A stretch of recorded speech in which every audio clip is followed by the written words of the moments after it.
Hey guys, it's Miss Sherrill again. This week we are going to do a cute little picture of a little cow. Here I have it right here. This is going to be the picture that we're going to do today. I love this little cow. I just think it's precious. You know I love all animals. I will never be able to have a cow because I don't have enough property, enough land. But one day I'm going to have a few little small farm animals. I keep saying that. I keep saying yes. My husband keeps saying no. All right, let's go ahead and start. We're going to do the little cow right here in the center. Now this paper, make sure that your paper is short in front of you, okay? And then we're going to start his head right here. Here's where his body is going to be. So since his body's going to be here, we need to imagine that his head needs to be right about there. So we're going to start here with his head. Not all the way too close to the top, not all the way too close to the side either. And we're going to do almost like a rectangle. I call it a rounded rectangle because you see I round the corners. Most rectangles are actually, they have sharp corners, but I like to round mine, especially for his snout. Next thing we're going to do after we do our little long rectangle that's rounded on the ends, we're going to do his little ears. Okay, see I did one like this and I did one like this to show you it doesn't matter how you do his ears, okay, because they look different in different pictures. It depends on how they've got them. You know, they can move their little ears, and so you never know which way they're going to be. All right, next we're going to do the eyes. So of course we're going to do round eyes. They're the easiest. And then we're going to put the little eyeballs down. I have mine looking down. Now you guys can stop your video and follow me that way. I'm going to continue going. I'm not going to be stopping because I don't think you want to sit here on this video and watch me color. So I'm going to go ahead and draw and go as fast as I can. But you're going to be stopping. You're going to be able to stop the video when you need to stop, and then when you're ready to continue, you can go ahead and start the video up again.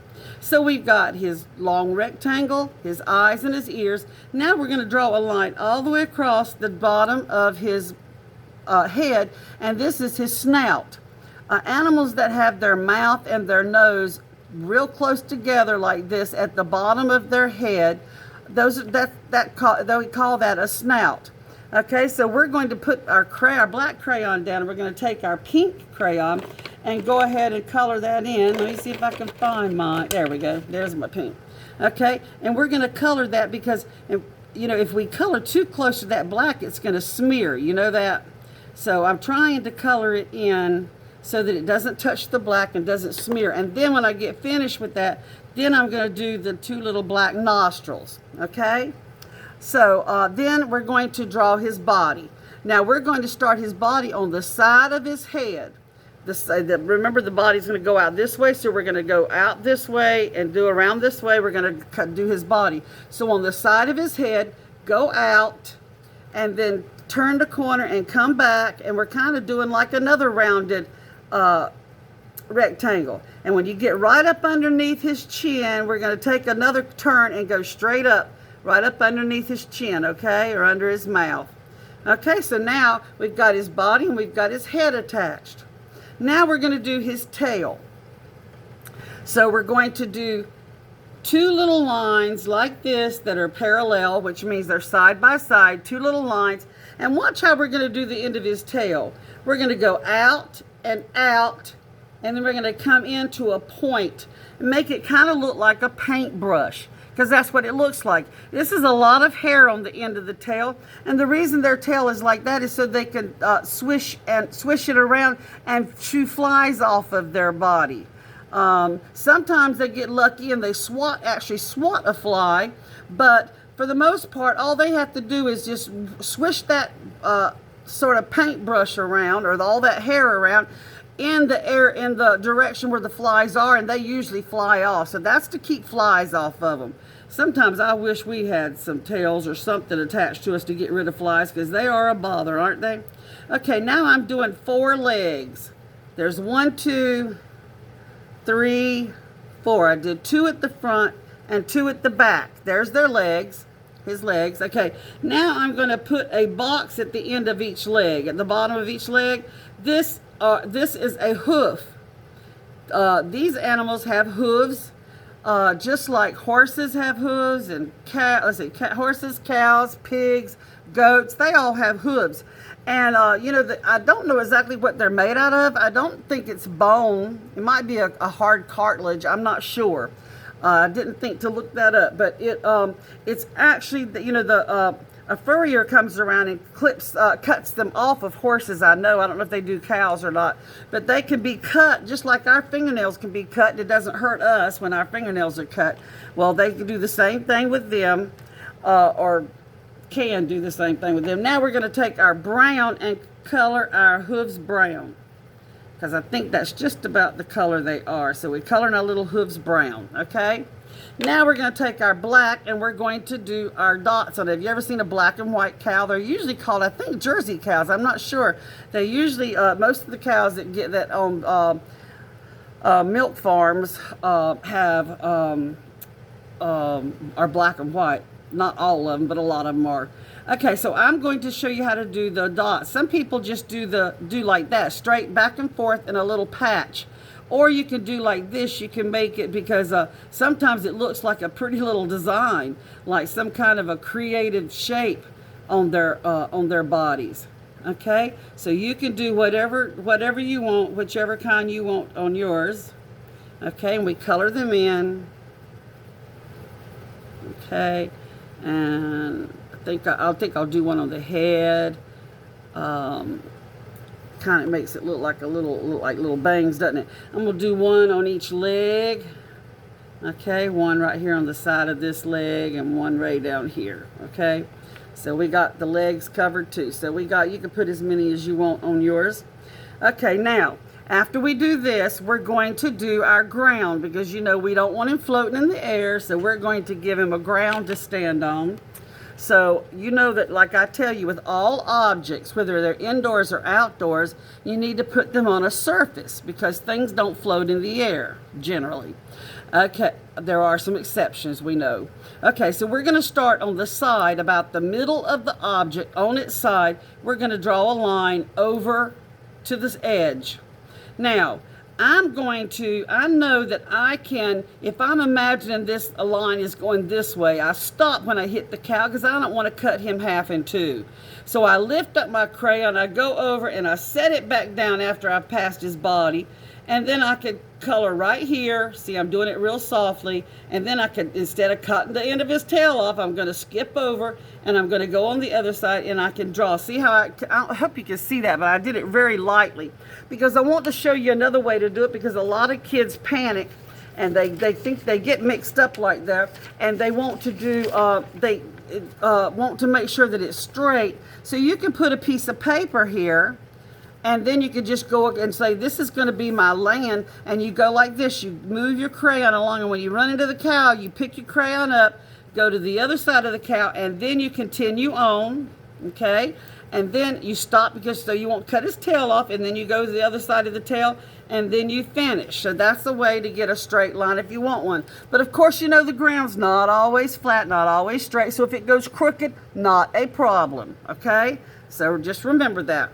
Remember, Miss Sherrill doesn't really like perfect art as much as she does imperfect. Imperfect means not perfect. So keep that in mind. Okay, then we're going to color all of the green all the way down to the ground. And when you're coloring all the way down to the ground, please don't forget that you've got to go up between their legs. I have a lot of kids will go like this, and they'll say, okay, I did the ground down there, and then they'll go on up, and then they'll color around the cow like that, and they forget that the grass is still green between their legs. So be sure to color up around in here, and color and get all of your get all this colored in. Trying to go fast. Miss Sherrill doesn't like to take up your art time. So I try to color fast. So, okay, so I'm going to finish all of this and all of this, color all this green. Okay, now you might want to, after you finish, this is perfectly fine. If you do some little sprigs of grass like this, if you want to add flowers, you're perfectly fine.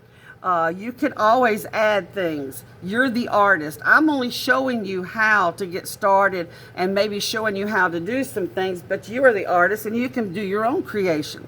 Okay, so now I'm going to show you how to do the sky. I'm going to get my lightest blue. You know, I've got a pack of 24 crayons and I must have 4 or 5 different colors of blue. But I like to try to find my lightest one for my sky. And that one, I need to peel the paper back. Have y'all learned how to do that?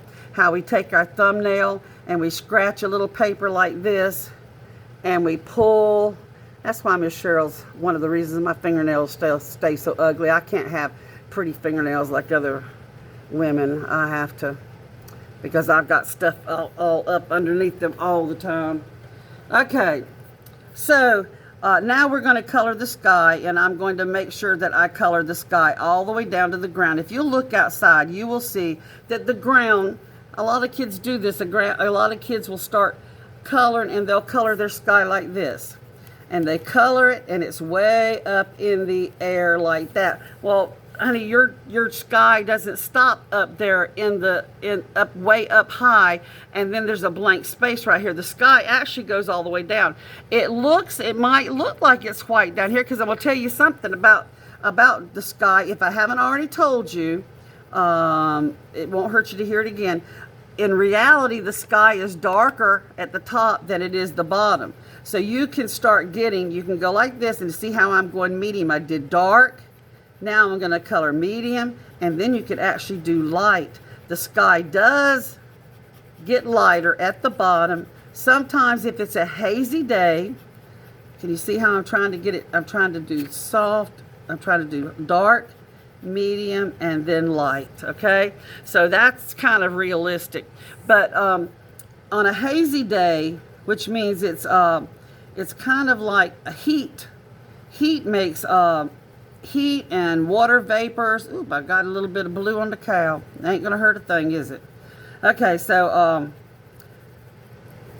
the water vapors and things like that can make in clouds that are sitting low, can make the sky look white. But in reality, which means in real life, the sky is blue all the way down to the ground. Now I stopped because I want to make sure that you know that you can add clouds. And if you want to add a cloud, you just take your blue crayon and you go ahead and color your draw your cloud, and you color around it. Your paper's already white. You don't need to color it white because your paper's already white.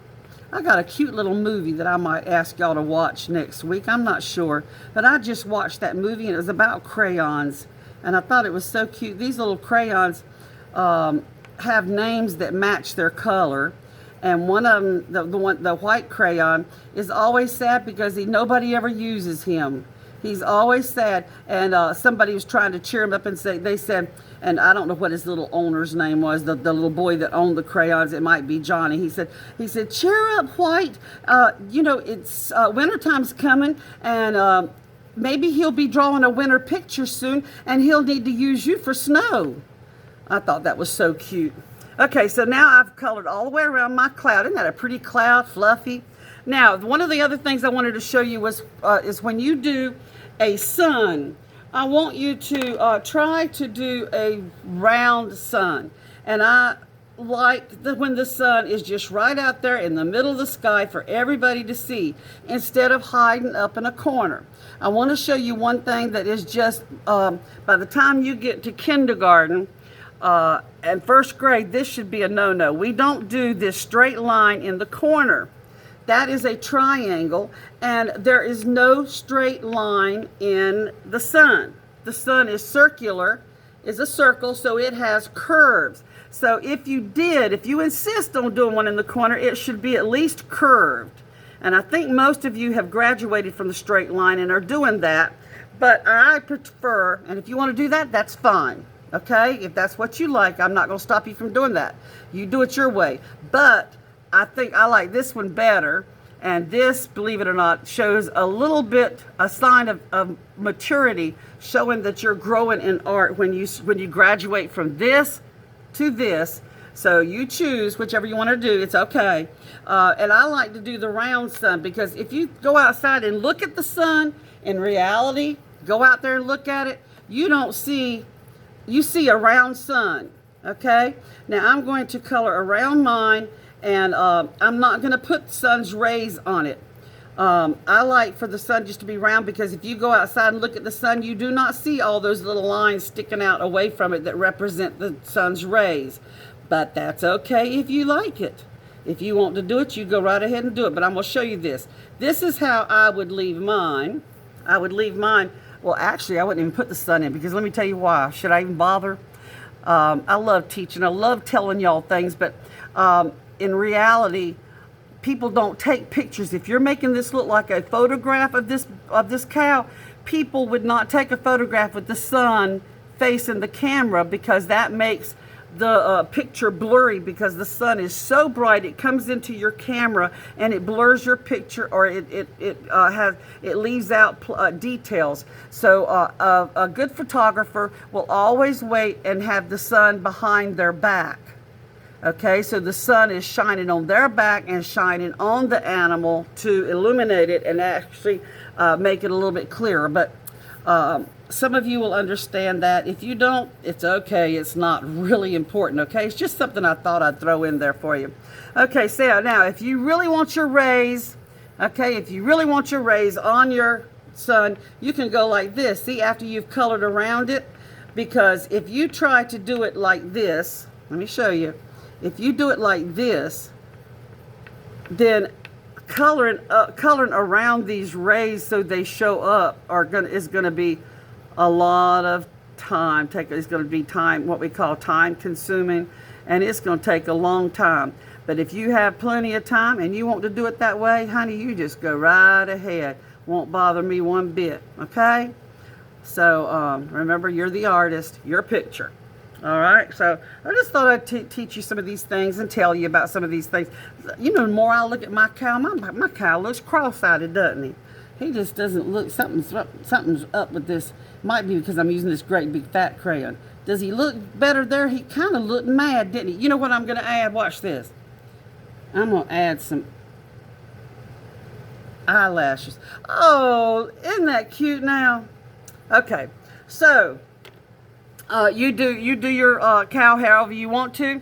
I hope you enjoy doing this project, and I'd like for you to take a good picture of it. Don't forget that we're having an art show, and that I'm actually videoing this art show this year, and it's going to be a video. I have 5 minutes, and so I'm going to put people's art up in the wall, and then I'm going to take my camera and I'm going to walk down the hallway with music playing, and I'm going to video your art. And that's how the art show is going to be.